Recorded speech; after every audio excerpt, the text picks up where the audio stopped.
How can funds be transferred from a country with capital export restrictions, like Sri Lanka, for EB-5 investment? Some countries in Africa, Asia, and the Middle East impose restrictions on the management of U.S. currency within their jurisdictions.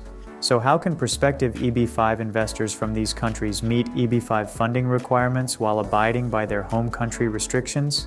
While it can be difficult to transfer money out of nations that have capital export restrictions, several options exist for EB-5 investors. One of the methods EB-5 investors can use is a currency swap. This method operates over two steps. First, an investor transfers the amount of their local currency that is equivalent to the minimum investment amount to a third-party intermediary.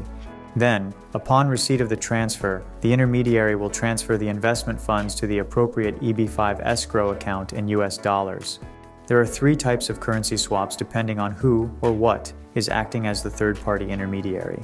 However, when completing the I-526E petition, investors must provide source of funds documentation to prove the legality of their investment capital.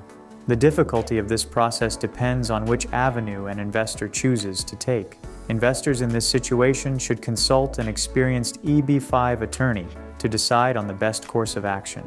The first type involves a swap between an EB-5 investor and someone they know personally, a relative or a friend. It involves reaching out to a friend or relative who already legally possesses U.S. currency outside of the investor's country of origin.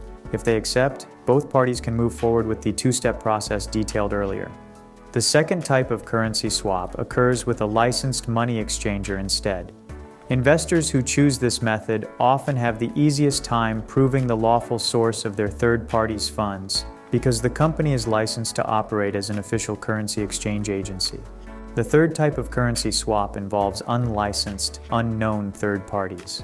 While this may be the only option for investors from certain countries, it tends to present the most problems. These kinds of individuals or entities are often unable to provide proper source of funds documentation, which can lead to I-526E petition denial. EB-5 investors who do not wish to utilize the currency swap method can instead use the Hawala system.